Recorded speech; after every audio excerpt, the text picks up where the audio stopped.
ang bigat ng mundo. Ang perang kinikita niya ay sapat para sa mga gamot at bayarin sa ospital, pero ang kapalit ay ang araw-araw na pagtitiis. Isang gabi, pagka-uwi niya, nakita niya ang kanyang ina na nakaupo sa sala, malalim ang iniisip.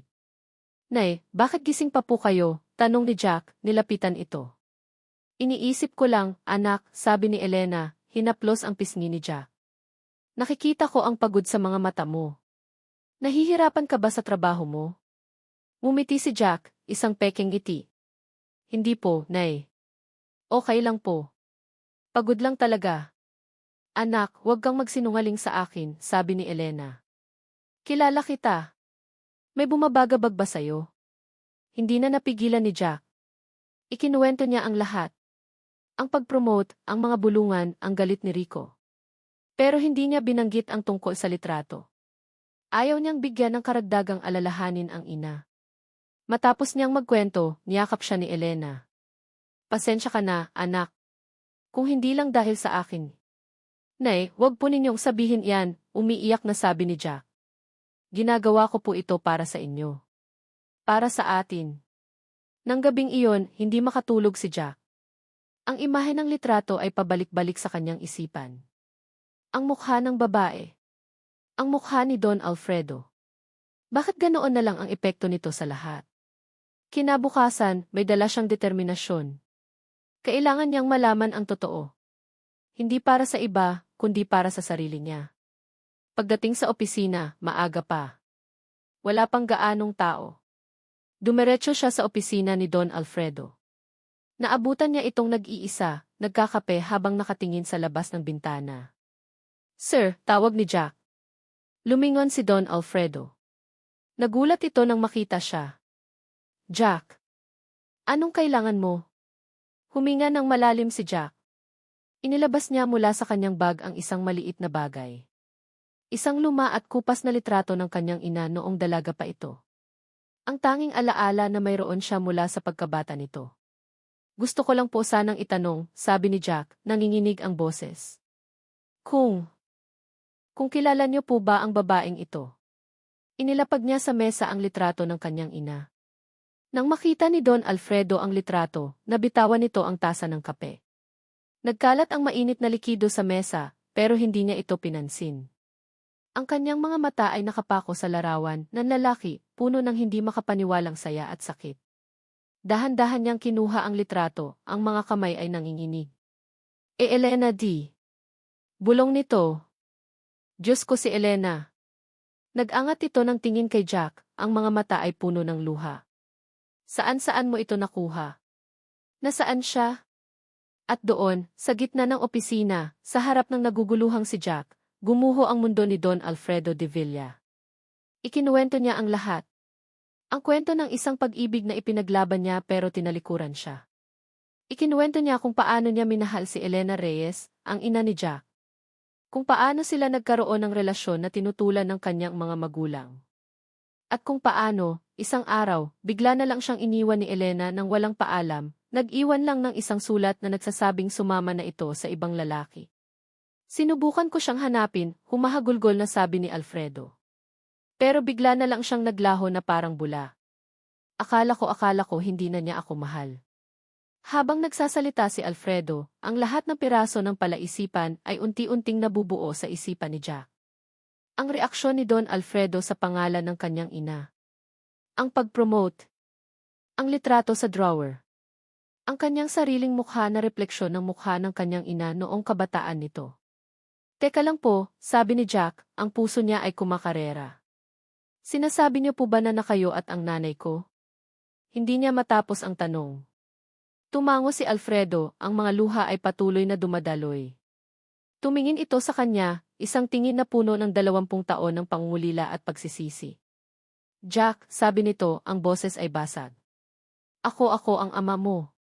Parang isang bombang sumabog ang mga salitang iyon sa pandinig ni Jack. "Ama." Ang lalaking kinamumuhian ng nanay niya. Ang lalaking dahilan kung bakit sila naghirap. Ang makapangyarihang Don Alfredo de Villa ay ang kanyang ama. Pero ang sabi ni nanay, "Iniwan niyo kami," nalilitong sabi ni Jack. "Hindi ko kayo iniwan," giit ni Alfredo. "Siya ang nang iwan sa akin." Pero ngayon naiintindihan ko na kung bakit kamukhang-kamukha mo siya. Dahil anak kita. Anak ko di. Sinubukan ni Alfredo na hawakan ang kamay ni Jack, pero umatras ito. Ang kanyang isip ay hindi kayang tanggapin ang katotohanan. Galit, pagkalito, at awa ang nag-aaway sa loob ng kanyang dibdib. Kailangan mong maniwala sa akin, Jack, pagmamakaawa ni Alfredo. Hinawakan niya ito sa balikat. Anak kita. Pakawalan niyo ako, sigaw ni Jack, itinulak ito palayo. Sa eksaktong sandaling iyon, bumukas ang pinto. Nakatayo roon si Rico. Ang mukha niya ay isang maskara ng galit at pagkasuklam. Nakita niya ang lahat, ang pag-iyak ng kanyang ama, ang paghawak nito sa balikat ni Jack, ang pagtulak ni Jack.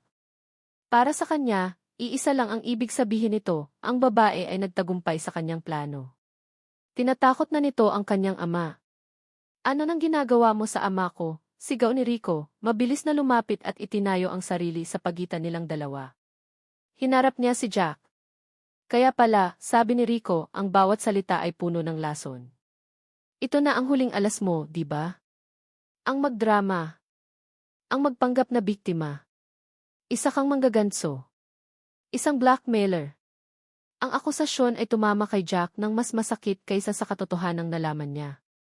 Tiningnan niya si Rico, pagkatapos ay si Alfredo, na ngayon ay nakatingin sa kanila ng may takot. Naramdaman ni Jack na umiikot ang kanyang paningin. Ang bigat ng lahat ay tila dumagan sa kanya. Anak ti. Muling tawag ni Alfredo. Ang salitang iyon ang nagpabagsak sa huling pader ng kanyang pagtitimpi.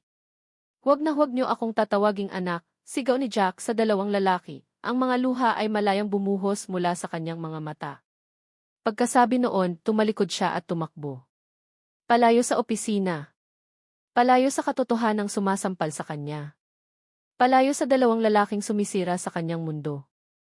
Naiwan si Rico at Alfredo sa loob ng opisina, parehong natigilan, parehong nasasaktan sa magkaibang dahilan, habang ang katotohanan ay nakalapag sa pagitan nilang dalawa, isang bombang sumabog at nag-iwan ng pinsalang hindi na kailanman maaayos. Blackmailer. Ang salitang iyon ang paulit-ulit na umalinggaw sa isipan ni Rico habang nakatayo siya sa loob ng opisina, pinagmamasdan ang kanyang ama na nakaupo sa sofa, ang mukha ay nakasubsob sa kanyang mga palad.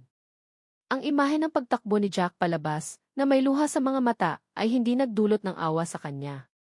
Sa halip, nagdulot ito ng isang malamig at matigas na determinasyon. Pa, nakita niyo na, sabi ni Rico, ang boses ay kalmado ngunit may nakatagong galit. Iyan ang totoong kulay niya. Isang manggaganso na gagamitin ang lahat, kahit ang drama, para lang makuha ang gusto niya. Nag-angat ng tingin si Alfredo, ang mga mata ay namumugto at puno ng sakit. Hindi mo naiintindihan, Rico. Anak ko siya. Anak niyo siya dahil sinabi niya, tumawa si Rico ng mapait. O dahil kamukha niya ang babae sa litrato. Pa, ginagamit niya lang ang kahinaan ninyo. At hindi ako papayag na mangyari iyon. Maging maingat ka sa kanya, Rico. Pakiusap pagmamakaawa ni Alfredo. Huwag mo siyang sasaktan. Ang pakiusap ng kanyang ama ang lalong nagpatibay sa desisyon ni Rico. Ang kanyang ama ay masyadong mabuti, masyadong marupok. Kailangan nitong proteksyonan. At kung ang ibig sabihin noon ay kailangan niyang maging kontrabida, gagawin niya. Hindi para saktan si Jack, kundi para iligtas ang kanyang ama at ang pamilya nila mula sa isang ahas. Kinabukasan, sinimulan ni Rico ang kanyang kampanya. Pumasok siya sa opisina ni Jack, kung saan ito ay tahimik na nag-aayos ng mga dokumento. Walang imik siyang naglapag ng isang napakakapal na folder sa mesa nito.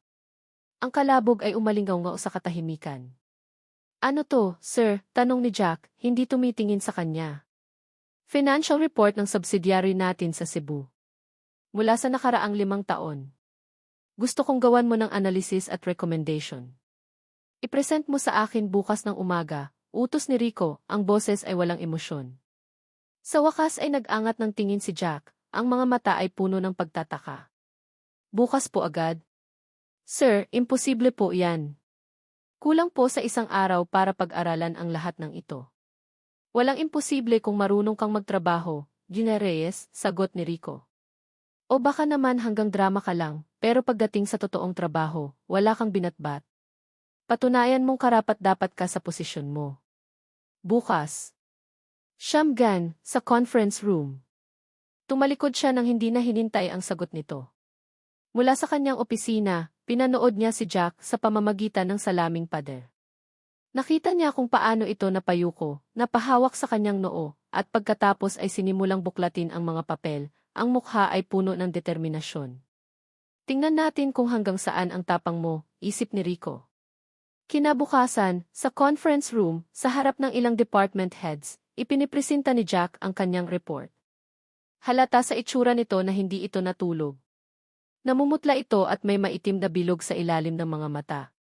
Base po sa aking paunang pagsusurid. Nagsimula si Jack, nanginginig ang boses. Bawat salitang lumalabas sa bibig nito ay pinuputol ni Rico. Anong basehan mo sa conclusion na iyan? Nasaan ang data-driven evidence mo? Ang iyong projection ay masyadong optimistic. It's based on flawed assumptions.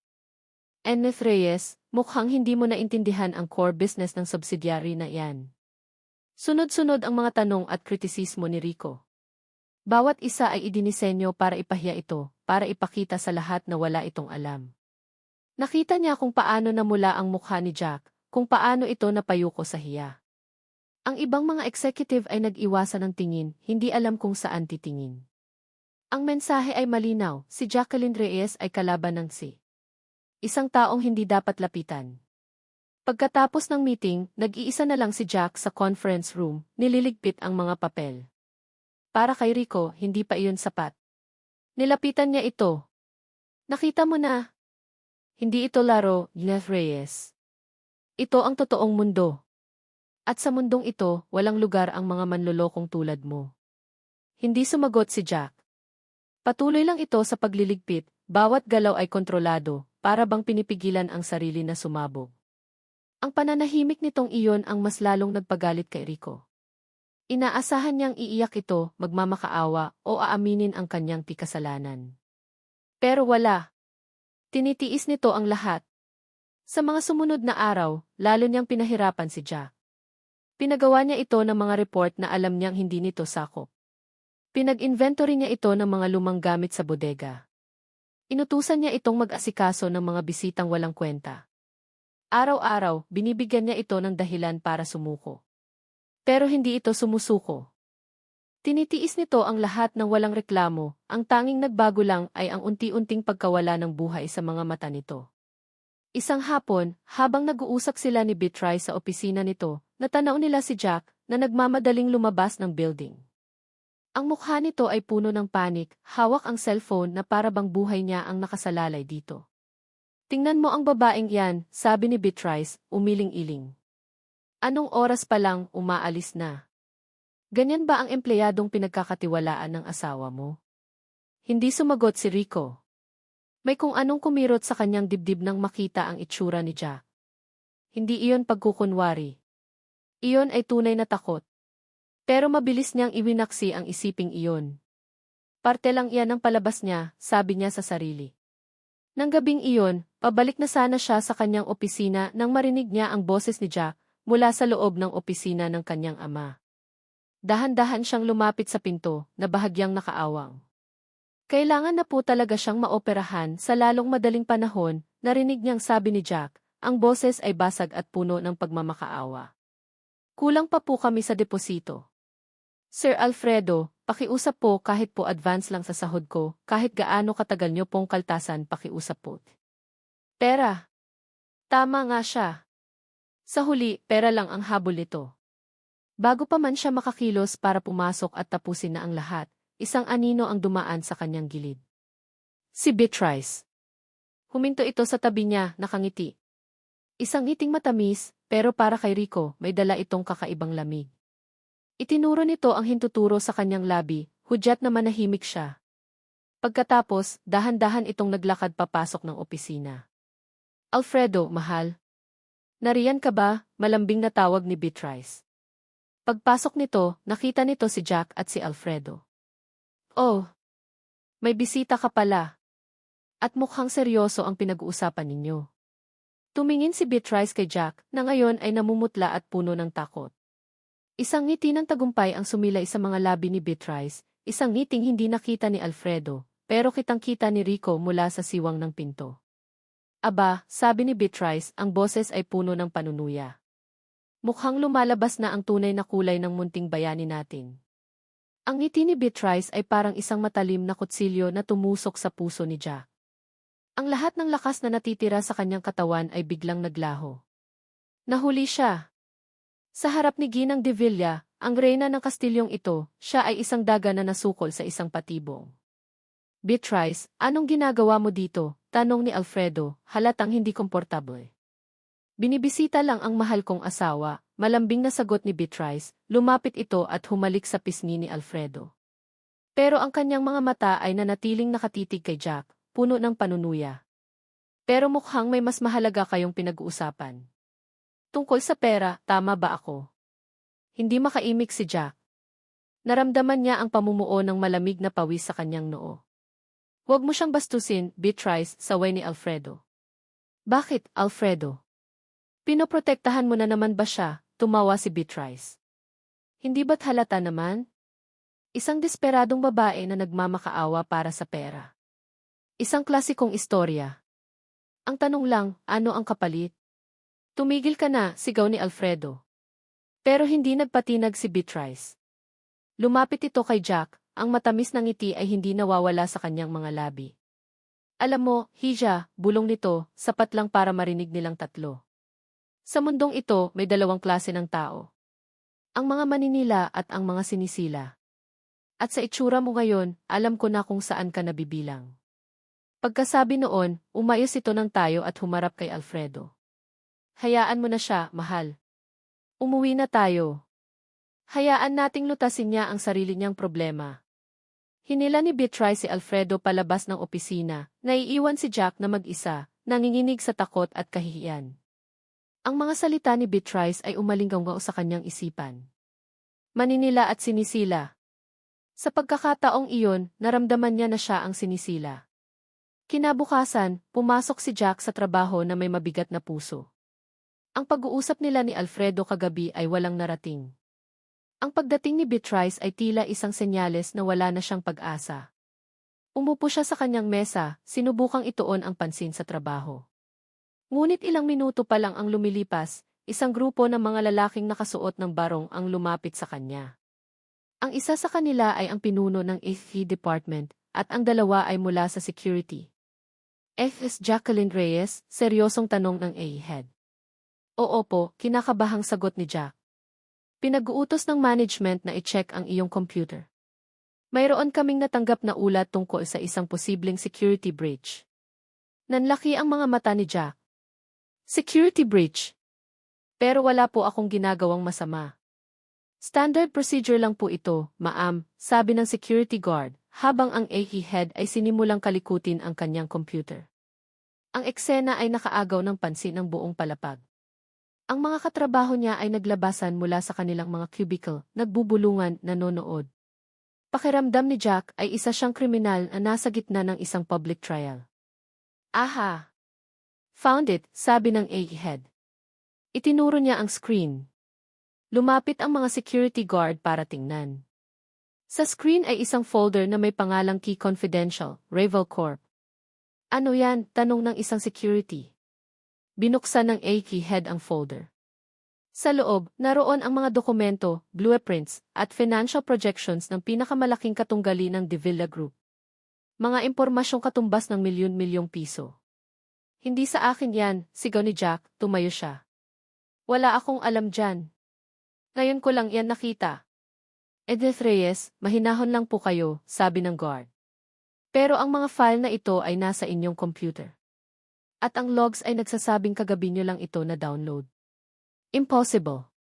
Hindi ko ginawa yan.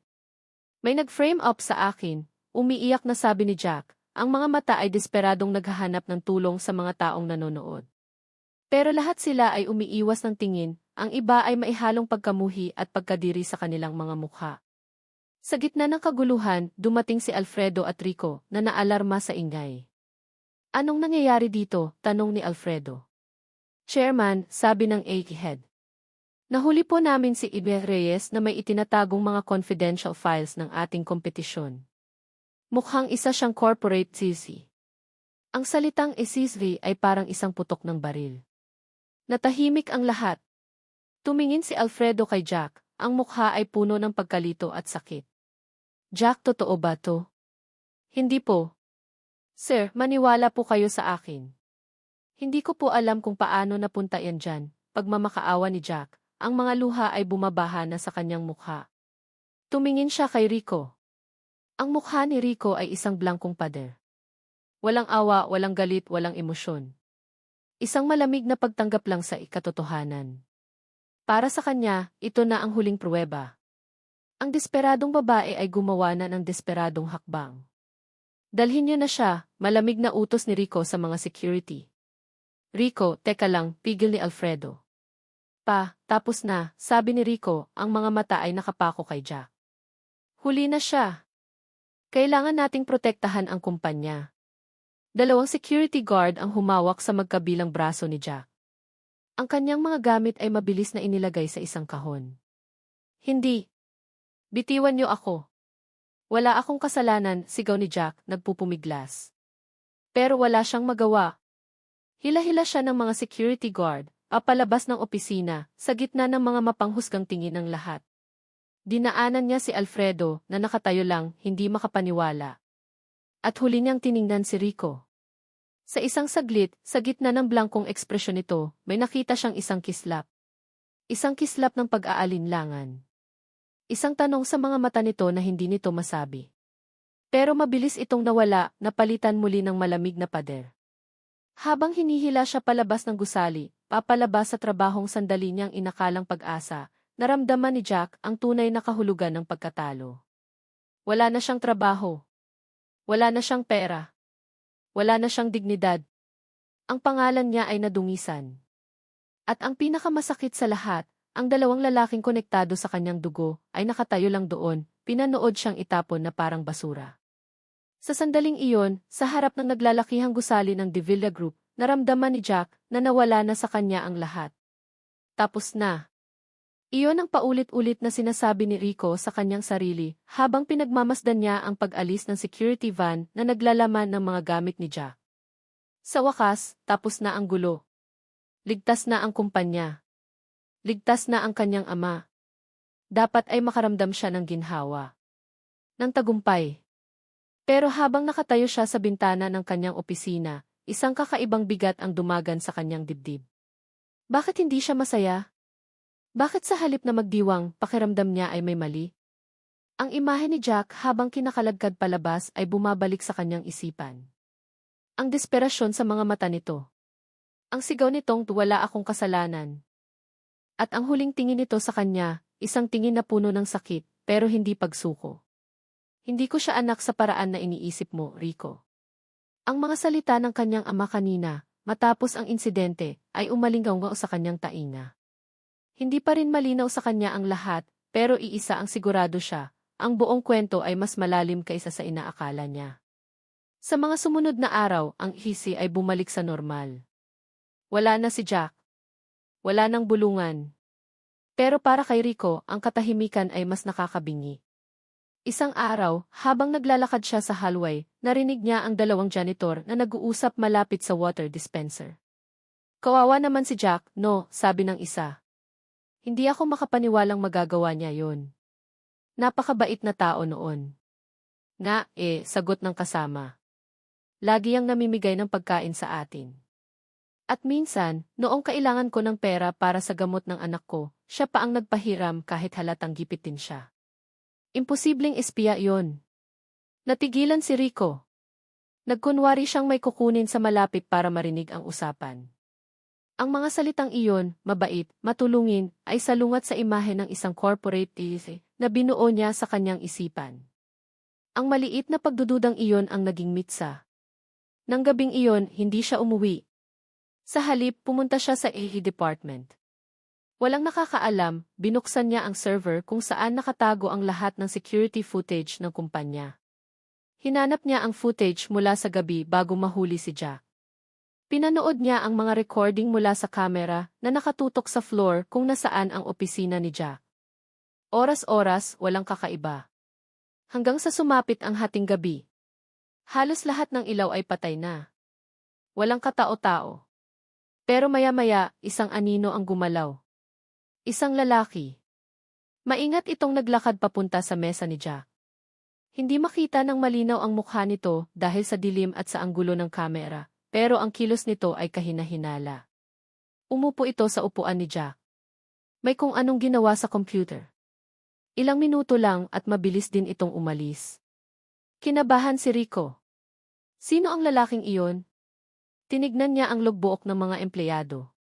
Ang tanging taong nakaduty sa EK department ng gabing iyon ay isang lalaking nagngangalang Leo Cruz. Pumunta siya sa GC department at kinuha ang 201 file ni Leo Cruz. Isang ordinaryong EK technician. Walang kakaiba sa record. Pero nang tingnan niya ang bank records nito na may access siya bilang nanlaki ang kanyang mga mata. Isang araw pagkatapos mahuli si Jack, isang deposito na nagkakahalaga ng ₱250,000 ang pumasok sa bank account ni Leo Cruz. Napatayo si Rico, ang puso niya ay kumakarera. Ito na. Ito ang ebidensya. May nag-utos kay Leo. May nagbayad sa kanya para i-frame si Jack. Ang tanong ay, sino? Ang unang pumasok sa isip niya, si Beatrice. Ang ngiti nito noong gabing iyon. Ang paraan ng pagtingin nito kay Jack. Lahat ay nagtutugma. Pero bago siya kumilos, kailangan niya ng mas matibay na ebidensya. Kailangan niyang makausap si Leo Cruz. Kinabukasan, nalaman niyang nag-file ng biglaang resignation si Leo Cruz. Dahilan, personal reasons. At ayon sa guard sa lobby, may dala itong maleta kanina, para bang aalis na at hindi na babalik. Alam ni Rico na wala na siyang oras. Gamit ang koneksyon ng kumpanya, mabilis niyang nalaman kung nasaan si Leo Cruz. Nasa airport ito. Papuntang Hong Kong. Ang flight ay sa loob ng 1 oras. Hindi na nag-isip pa si Rico. Kinuha niya ang susi ng kanyang kotse at kumaripas ng takbo. Habang nagmamaneho siya papuntang airport, ang lahat ng pagtrato niya kay Jack ay bumalik sa kanya, ang mga masasakit na salita, ang pang-iinsulto, ang pagpapahiya. At sa bawat alaala, isang matinding pagsisisi ang tumutusok sa kanyang dibdib. Mali siya. Maling-mali siya. Hinusgahan niya ito. Sinaktan. At ngayon, habang siya ang naghahabol sa katotohanan, si Jack ay nag-iisa, dinudurog ng isang kasalanang hindi nito ginawa. Narating niya ang airport. Mabilis siyang tumakbo papasok, hindi alintana ang mga taong nababangga niya. Hinanap niya ang departure gate para sa flight papuntang Hong Kong. At doon, nakita niya si Leo Cruz. Nakapila na ito para mag-boarding. Leo, sigaw ni Rico. Lumingon si Leo. Nang makita siya, namutla ito. Bigla itong tumakbo papalayo, papalabas ng pila. Hinabol siya ni Rico. Nagkaroon ng habulan sa loob ng mataong airport. Sa wakas, sa isang sulok malapit sa comfort room, naabutan ni Rico si Leo. Sinukol niya ito sa pader. Saan ka pupunta, Leo? Tanong ni Rico, ang boses ay mababa pero puno ng pagbabanta. O wala, sir. Magbabakasyon lang, nanginginig na sagot ni Leo. Magbabakasyon? O tatakas, sabi ni Rico. $250,000.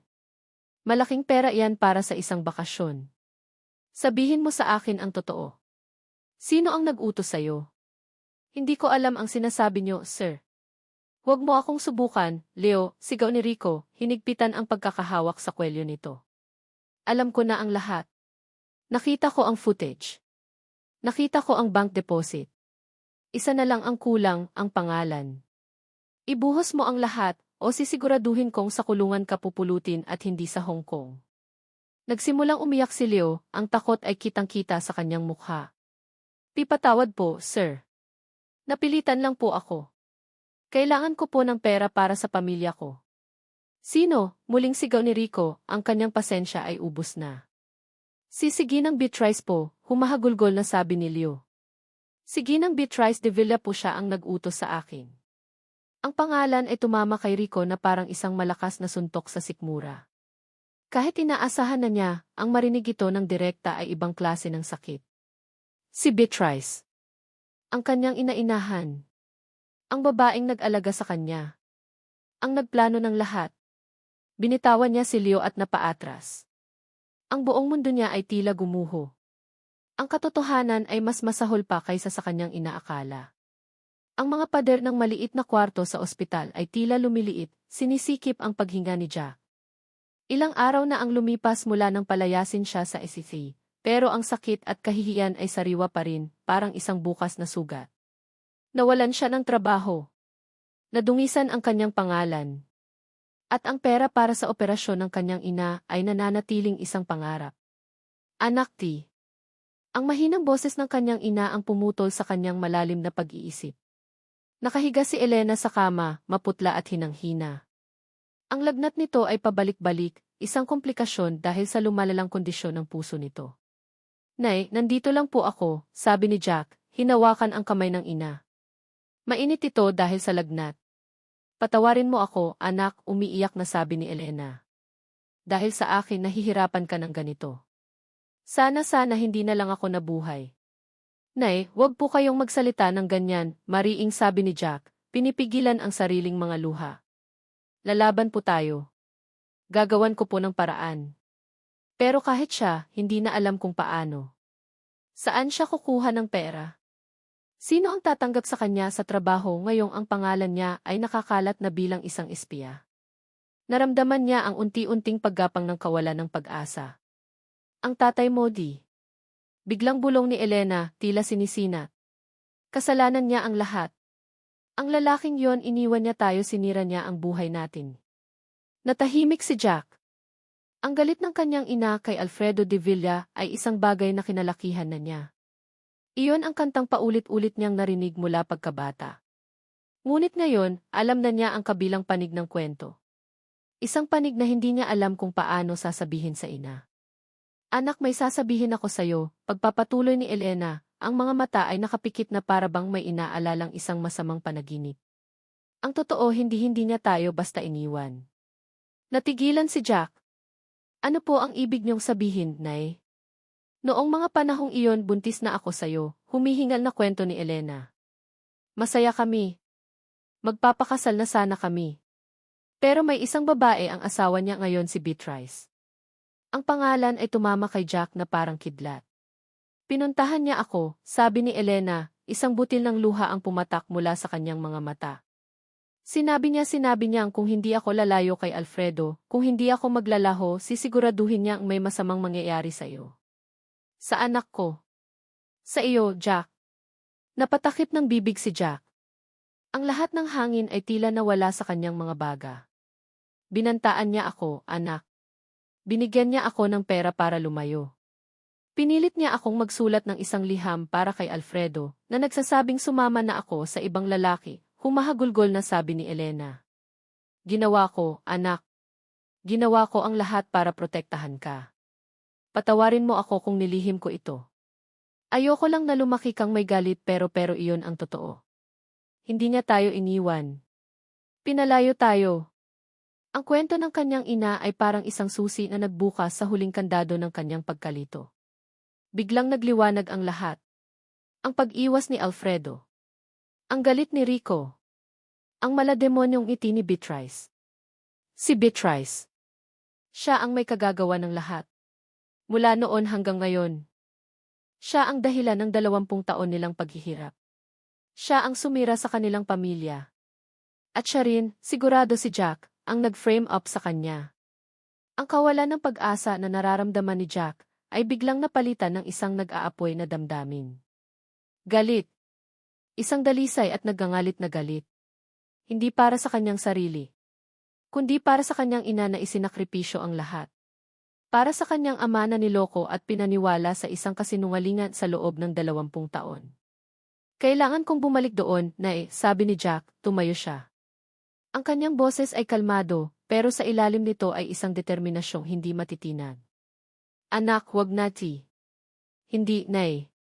Hindi na ako papayag na tapak-tapakan niya tayo. Hindi na ako papayag na siya ang manalo, sabi ni Jack, pinunasan ang kanyang mga luha. Ang mga luha ng kalungkutan ay napalitan ng mga luha ng katapangan. Haharapin ko sila. Haharapin ko siya. Jack ni. Sa eksaktong sandaling iyon, bumukas ang pinto ng kwarto. Si Rico. Hingal na hingal ito, ang damit ay gusot, at ang mukha ay puno ng isang emosyong hindi pa nakikita ni Jack sa kanya dati, isang malalim at masakit na pagsisisi. Jack, tawag nito, ang boses ay paos. Kailangan nating mag-usap. Nalaman ko na ang lahat. Pero hindi na kailangan ni Jack marinig pa ang sasabihin nito. Ang pag-amin ng kanyang ina ay sapat na. Tiningnan niya si Rico, hindi na bilang isang kaaway o isang manunumbat, kundi bilang isang taong parte ng gulong nilikha ng ina-inahan nito. Alam ko na rin ang lahat, malamig na sabi ni Jack, nilampasan ito. At babalik ako doon para harapin sila. Hindi na niya hinintay ang sagot ni Rico. Mabilis siyang naglakad palabas ng kwarto, palabas ng ospital. Ang bawat hakbang ay may bigat ng 20 taon ng sakit at mailayuning kasing tigas ng bakal. Susugurin niya ang impyerno. At sa pagkakataong ito, hindi na siya ang sinisila. Siya na ang maninila. Ang boardroom ng De Villa Group of Companies ay nababalot ng isang seryosong katahimikan. Nakaupo sa dulo ng mahabang mesa si Alfredo, sinusubukang ituon ang pansin sa presentasyon, pero ang kanyang isip ay lumilipad sa ibang lugar.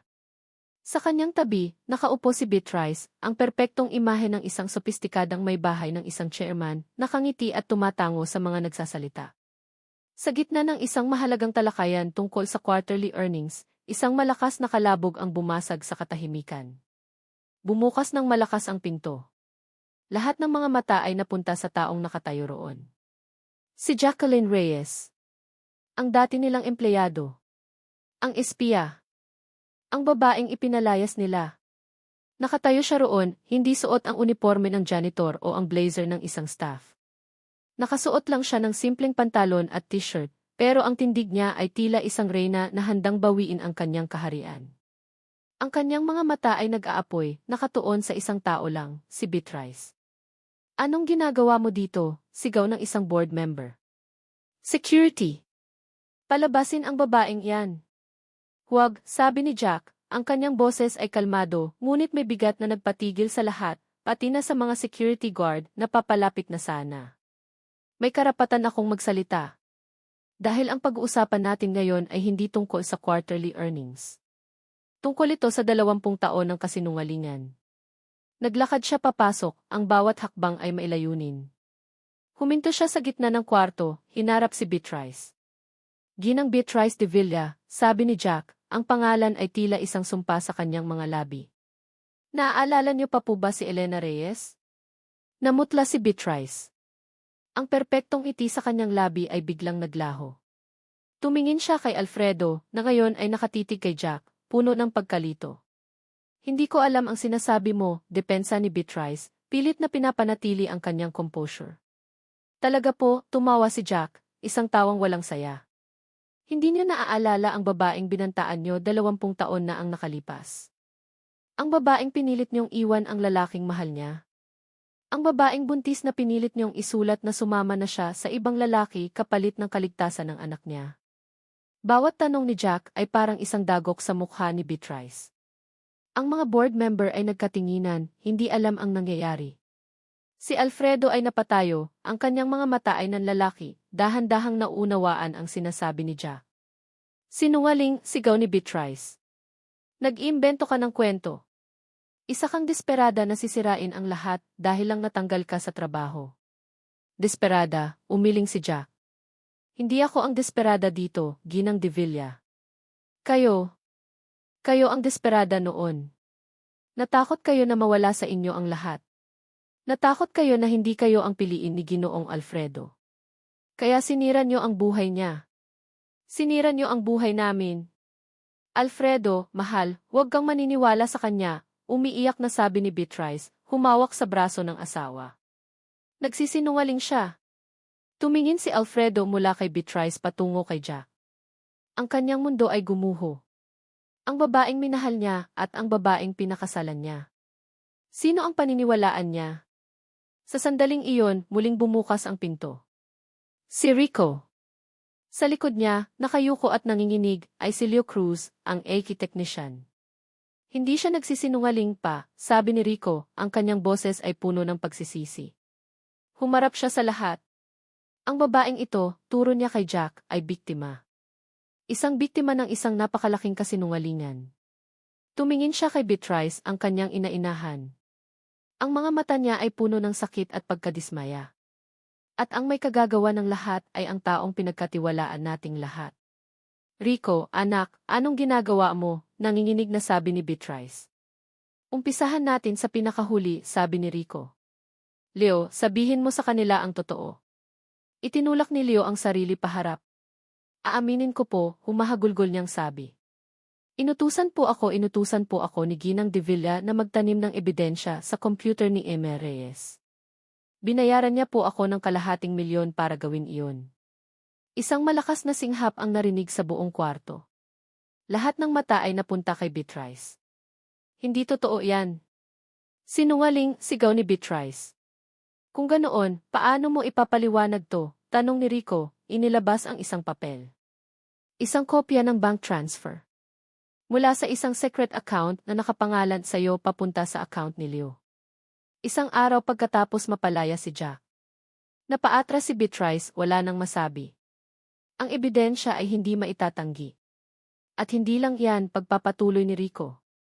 Inilabas niya ang kanyang cellphone at pinatugtog ang isang recording. Ang boses ni Leo Cruz, inaamin ang lahat habang nasa airport sila. Ang huling pader ng depensa ni Beatrice ay gumuho. Pero si Alfredo, hindi pa rin makapaniwala. Tumingin siya sa kanyang asawa, ang babaeng kasama niya sa loob ng 20 taon. Beatrice, bakit? Tanong ni Alfredo, ang boses ay basag, puno ng hindi may larawang sakit. Bakit mo ginawa ito sa akin? Doon na bumuhos ang luha ni Beatrice. Hindi na luha ng pagkukunwari, kundi luha ng pagkatalo. Dahil mahal kita, Alfredo, sigaw niya. Mahal na mahal kita. Pero alam ko, kahit kailan, hindi mo ako minahal tulad ng pagmamahal mo sa kanya. Nakita ko sa mga mata mo. Kahit pagkatapos ng maraming taon, siya pa rin. At nang dumating ang babaeng iyan, turo niya kay Jack, nakamukhang kamukha niya, alam kong babalik ang lahat. Natakot ako, Alfredo. Natakot akong iwan mo ako. Ang pag-amin ni Beatrice ang huling patunay. Ang 20 taon ng buhay ni Alfredo ay isang malaking kasinungalingan.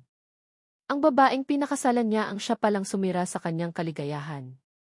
Ang sakit ng katotohanan ay tila isang matalim na punyal na sumaksak sa kanyang puso. Diyos ko, G. Bulong ni Alfredo. Tumingin siya kay Jack. Ang kanyang anak. Ang buhay na ebidensya ng pagmamahal niya kay Elena. Ang anak na hinusgahan niya, na pinabayaan niyang masaktan. Patawarin mo ako, anak ko, di. Sabi niya, ang mga luha ay nagsimulang mamuo sa kanyang mga mata. Naglakad siya papalapit kay Jack, ang bawat hakbang ay mabigat. Pero bago pa siya makarating, bigla siyang napahawak sa kanyang dibdib. Isang matinding sakit ang kanyang naramdaman. Ang kanyang paghinga ay biglang naging mababaw. Pa, sigaw ni Rico. Ang mga mata ni Alfredo ay pumikit. Ang kanyang katawan ay nawalan ng balanse. Bumagsak siya sa sahig. Tulong! Tumawag kayo ng ambulansya, sigaw ni Rico, lumuhod sa tabi ng kanyang ama. Sa gitna ng kaguluhan, nakatayo si Jack, natigilan. Ang tagumpay na kanyang naramdaman ay biglang napalitan ng takot.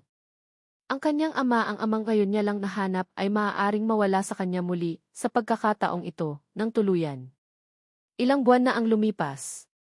Ang malamig at nakakasakal na hangin ng ospital ay napalitan na ng sariwang simoy ng hangin sa umaga.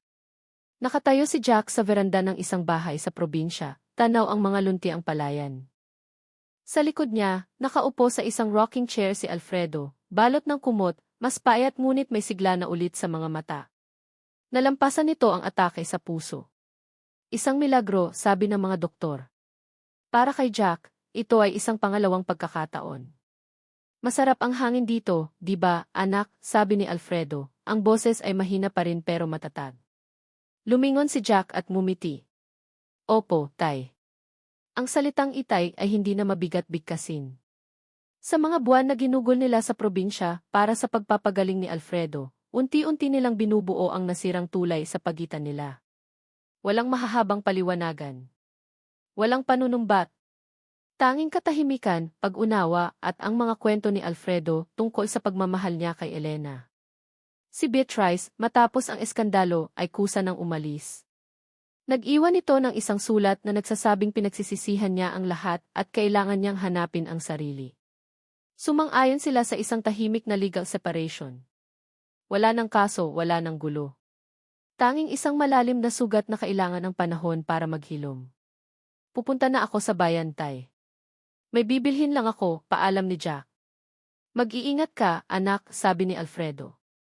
Pakisabi sa nanay mo, huwag masyadong magpagod sa pagluluto. Sa kabilang bahagi ng bahay, sa kusina, abala si Elena sa paghahanda ng tanghalian. Kasama niya si Mang Celia, ang dati nilang kapitbahay, na isinama nila para tumulong. Matagumpay ang naging operasyon ni Elena, salamat sa tulong pinansyal ng Ehe, na ngayon ay pansamantalang pinamumunuan ni Rico. Nagkatinginan si Jack at ang kanyang ina. Isang tingin ng pag-unawa at pagmamahal. Ang pait ng nakaraan ay unti-unting napapalitan ng tamis ng kasalukuyan. Hindi perpekto, pero totoo. Habang naglalakad si Jack sa palengke, naramdaman niya ang isang pamilyar na presensya sa kanyang likuran. Jack. Lumingon siya. Si Rico. Nakasuot ito ng simpleng polo shirt at maong, malayo sa dating sihi na nakilala niya. Ang buhok nito ay bahagyang magulo dahil sa hangin. Rico, umiti si Jack. Anong ginagawa mo dito? Akala ko abala ka sa Maynila. Sinadya talaga kita, sabi ni Rico. May kailangan akong sabihin. Naglakad sila papunta sa isang maliit na karinderya sa tabi ng simbahan. Umorder sila ng kape. Ito ang kanilang naging ritual. Linggo-linggo, bumibiyahe si Rico papuntang probinsya, hindi lang para bisitahin si Alfredo, kundi para makita siya. May alok sa akin ang papa, sabi ni Rico habang nakatingin sa kanyang tasa. Gusto niyang ako na ang permanenteng pumalit sa kanya bilang chairman. Magandang balita yan, sabi ni Jack. Karapat-dapat ka naman. Hindi ko tinanggap, sabi ni Rico, nag-angat ito ng tingin. Nagulat si Jack. Bakit? Dahil may ibang pwesto na gusto kong kunin, sabi ni Rico. Ang pagiging operations head. Gusto kong matuto mula sa baba. Gusto kong maintindihan ang mga tao, tulad ng turo mo sa akin. Natahimik si Jack. Ang pagpapakumbaba ni Rico ay isang bagay na patuloy na gumugulat sa kanya. At isa pa, pagpapatuloy ni Rico. May isa pang rason kung bakit ako nandito. Huminga siya ng malalim. Tumingin ito ng diretsyo sa mga mata ni Jack. Ang kanyang mga mata ay puno ng senseridad at isang bahagyang kaba. Noong una tayong nagkita, tiningnan kita mula sa sapatos mo pataas. Hinusgahan kita base sa suot mo. Ngayon, gusto kong tumingin sa'yo, diretsyo sa mga mata, at sabihin kung sino ka talaga sa paningin ko. Hinawakan ni Rico ang kamay ni Jack sa ibabaw ng mesa. Ikaw ang pinakamatapang na babaeng nakilala ko. Ikaw ang nagturo sa akin kung ano ang tunay na halaga ng isang tao. Hindi ito nasa damit, hindi nasa pera, hindi nasa apelyido. Nasa puso. Naramdaman ni Jack ang pag-init ng kanyang mga mata. Jack, sabi ni Rico, ang boses ay naging mas mahina, mas personal. Gusto kong magsimula ulit. Sa huling pagkakataon. Hindi bilang sihi at janitor. Hindi bilang magpinsan na nag-aaway. Kundi bilang si Rico, isang lalaking humahanga sa'yo. At bilang si Jack, ang babaeng sana ay bibigyan ako ng pagkakataon. Hindi siya sumagot. Sa halip, pinisil niya ang kamay ni Rico. Isang sagot na hindi na kailangan ng salita. Lumabas sila ng karinderya, magkahawak kamay. Ang sinag ng hapon ay nagbibigay ng ginintuang kulay sa buong paligid. Ang dating magulong mundo nila ay ngayon payapa. Hindi dahil nawala ang mga problema, kundi dahil natutunan nilang harapin ang mga ito ng may pag-asa at pagmamahal. Habang naglalakad sila pabalik, tanaw nila ang bahay. Nakita nila si Alfredo at Elena na magkatabing nakaupo sa veranda. Tahimik na nag-uusap, ang kanilang mga kamay ay halos magkadikit. Isang larawan ng isang pamilyang sinubok ng panahon, nasaktan pero hindi sumuko. Isang pamilyang dahan-dahang naghihilom. Ngumiti si Jack, isang ngiting totoo, malaya at puno ng pasasalamat. Tumingin siya kay Rico at nakita niya ang sariling kaligayahan sa mga mata nito. Ang landas sa hinaharap ay hindi pa malinaw. Marami pang sugat na kailangang gamutin. Marami pang tiwalang kailangang buuin. Ngunit sa sandaling iyon, sa ilalim ng papalubog na araw, alam nilang hindi na sila mag-iisa. Magkasama nilang haharapin ang bawat bukas, dala ang aral ng nakaraan at ang pangako ng isang bagong simula. At dito nagtatapos ang kwento ni na Jack at Rico, isang kwento ng pag-ibig, pagpapatawad, at isang bagong simula. Maraming salamat, mahal naming mga tagapakinig, sa inyong walang sawang pagsubaybay at pagsama sa amin sa bawat kabanata ng buhay ni na Jack at Rico. Mula sa unang pagtatagpo na puno ng alitan, hanggang sa mga mapapait na pagsubok, at sa wakas, sa matamis na paghilom ng mga sugat. Habang isinusulat ko ang kwentong ito, hindi ko maiwasang madala sa bawat emosyon ng mga tauhan. Naramdaman ko ang desperasyon ni Jack, ang bigat ng pasa ni Rico, ang sakit na nakaraan ni na Alfredo at Elena, at maging ang takot na nagtulak kay Beatrice na gumawa ng mali. Dahil sa huli, ang bawat isa sa atin ay may daladalang kwento, may mga laban na kinakaharap at may mga pangarap na nais abutin. Sana, sa pagtatapos ng kwentong ito, may isang aral na manatili sa ating mga puso. Ang aral na ang tunay na halaga ng isang tao ay hindi nasusukat sa kanyang yaman, anyo, o katayuan sa buhay, kundi sa tibay ng kanyang puso, sa lalim ng kanyang pag-unawa, at sa kakayahan niyang magpatawad. Naway maalala natin na ang bawat pagsubok, gaano man kasakit, ay isang pagkakataon upang tayo ay maging mas matatag, at ang bawat pagkakamali ay isang daan patungo sa pagpapatawad at isang panibagong pag-asa. Muli, mula sa kaibuturan ng aking puso, ako po ay nagpapasalamat. Ang inyong suporta ang nagsisilbing inspirasyon upang patuloy kaming lumikha ng mga kwentong aantig sa inyong mga damdamin. Hanggang sa muli nating pagkikita sa susunod na kwento. Paalam!